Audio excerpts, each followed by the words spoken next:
Okay, let's see if I can get this to work.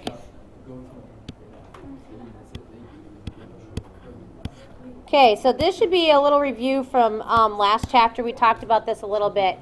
Remember, A is a future value. So if you put something into a savings account and you're earning an interest, A is a future value.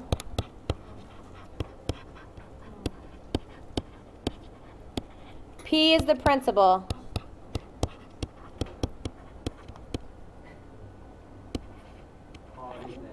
And R is the rate in interest in decimal form.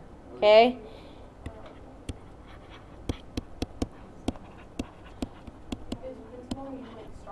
Yep, starting amount, deposit amount that you put in. And N is the number of times it compounds in a year. Okay?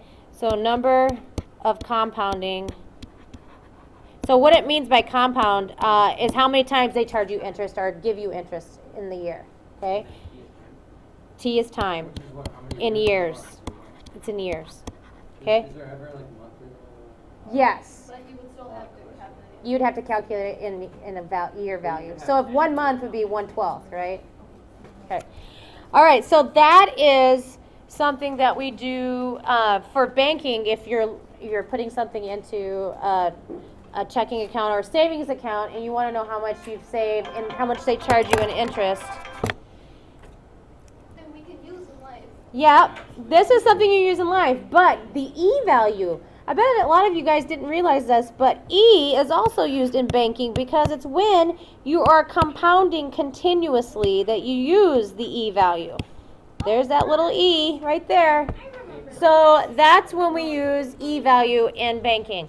So the number E is the limit of the sequence A sub n equal to 1 plus 1 over n to the nth power.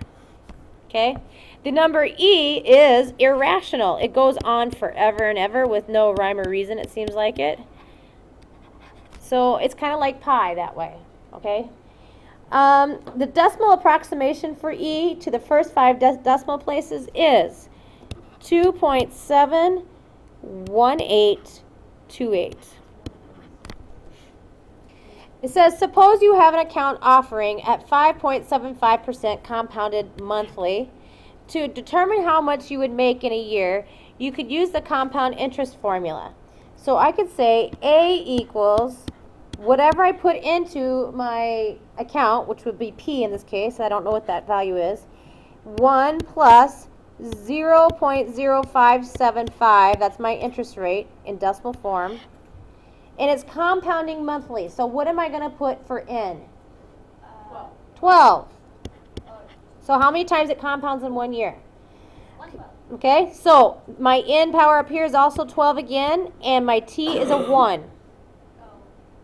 So instead of writing 12 times 1, can we just write 12? Yep.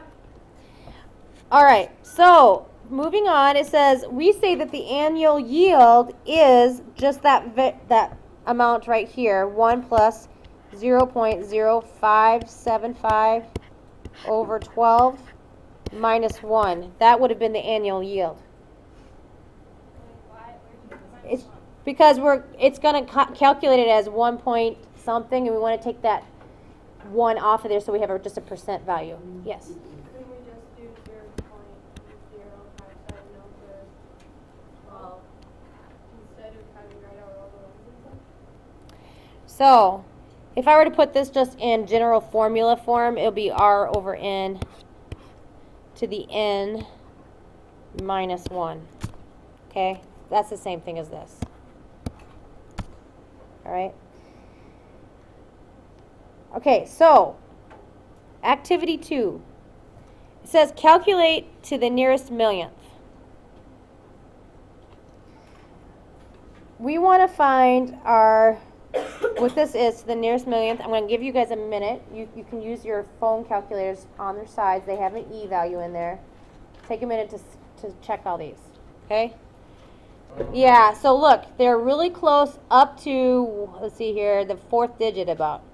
Well, right? Isn't that getting so So on the second one, part B, if you put that in your calculator, you should get 1.0618 1.031 and 1.061837.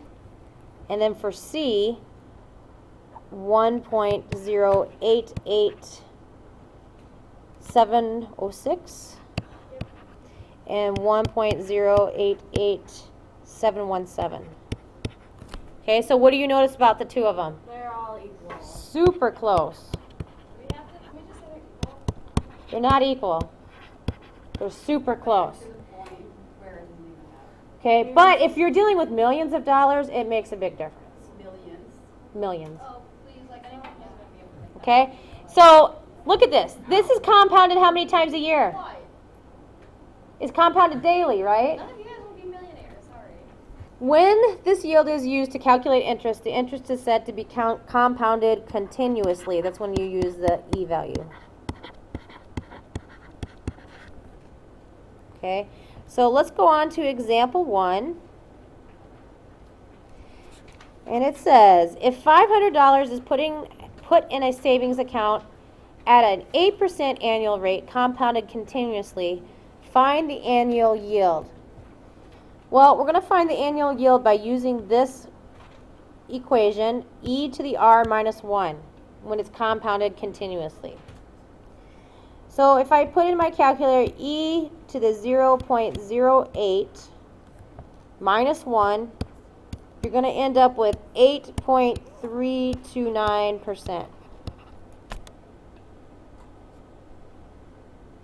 Says find the value of the investment after 1 year.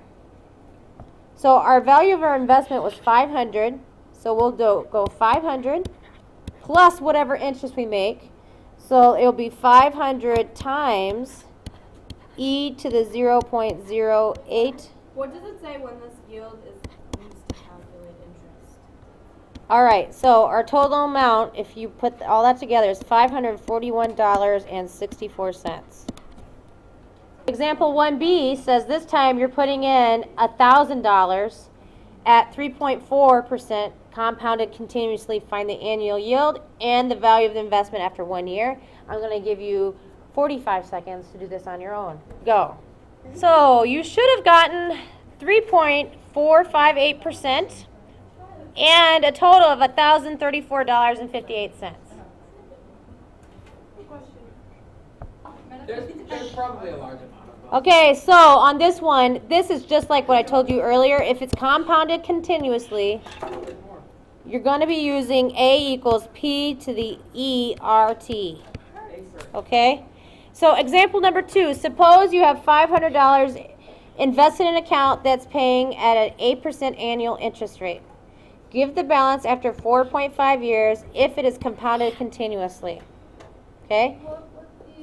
So it'll be 500 times E. What was my rate again? 0.08. 0.08. And what's our years? 4.5. Times 4.5. Wait, we have the. Wait. Oh, no, never mind. I got you. All right. So if you put that in your calculator, you should get $716.66.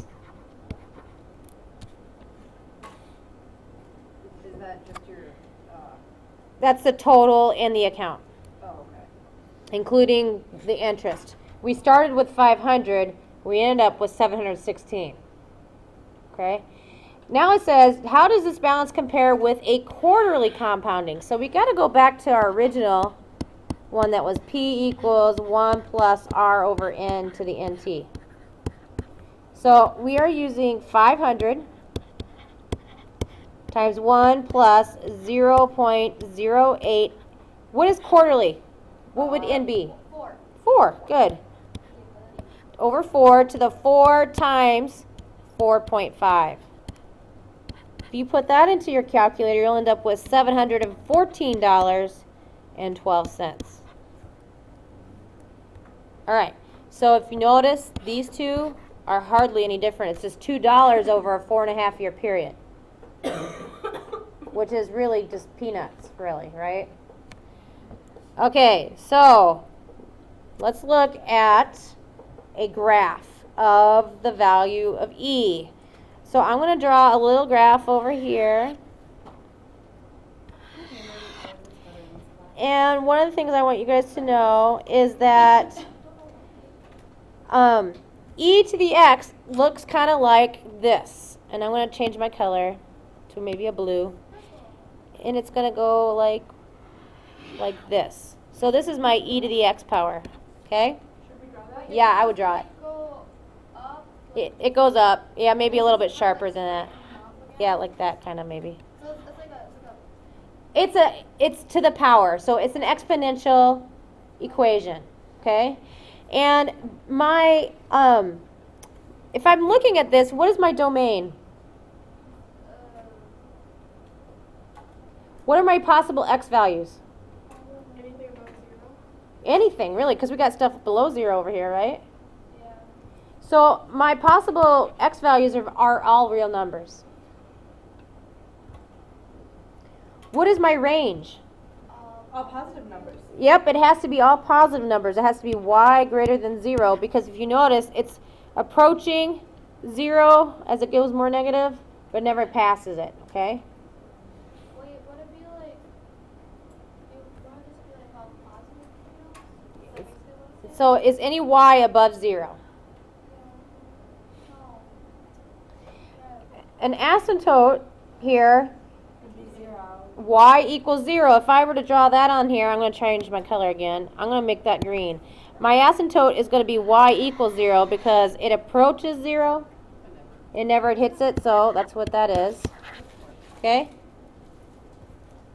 So if you'll look at my little app here, I just graphed e to the x and ln x, and guess what they are? They're mirror images. They're mirror images, and they are inverses of each other. Okay? So I can say the inverse of y equals e to the x is ln x. It's going to be y equals ln x? Yep. Okay? OMG. All right. So moving on.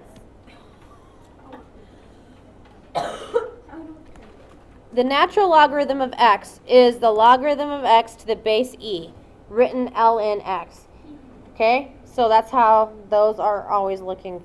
I want to look at example 3a. It says, under certain conditions, the height h in feet above sea level can be approximated from the atmospheric pressure P in pounds per square inch, using the equation, this big equation right here. Okay? Human blood boils at 0.9 psi. In such situations, it's fatal. At what height above sea will blood boil in an unpressurized cabin? This gets important when you're flying, right? What? Because you can get pretty high up in a plane. Have to keep the cabin. That's why you have a pressurized cabin. But And so wouldn't you your don't blood explode. freeze? Yeah. Okay? No. So it says, at what height above sea level will blood boil in an unpressurized cabin? So we're going to use H. Okay? We know that the pressure of boiling is this, right? 0.9. So I'm going to use ln of 0.9 minus ln of 14.7 all over negative 0.00039. That should be a 0. Okay, so that should be around, if you put that in your calculator. We're at a 0. So it should be 4 zeros after the next one. Oh, yeah, you're right. There you go. Thank you. It should be 71,621. So that's how high you would have to be to have your blood boil without pressure. Wait, I'm so confused though because Some biologists use a logarithmic model of the form n equals k log a to estimate the number of species that live in a region of area A in a particular environment. So, if 120 species, 120, live in a 4 square kilometers of a particular desert, we don't know what k is, but we know that it's 4. Use this model to estimate how many species will live in 500. We don't know what n is on the second one. So I can solve for k on the first one. K is going to be, So it's 4K. 120 divided by 4. well, it's, oh, I'm sorry, this should be log 4. Oh, that. That would make a difference. LN4? Log 4. Okay, so it'll be 199.3 is K. Wait, how was it that again? I took 120 divided by log 4. Okay, so I got 199. So over here, I'm going to put 199.3 times log 500. Yeah. So this will be 538 species about.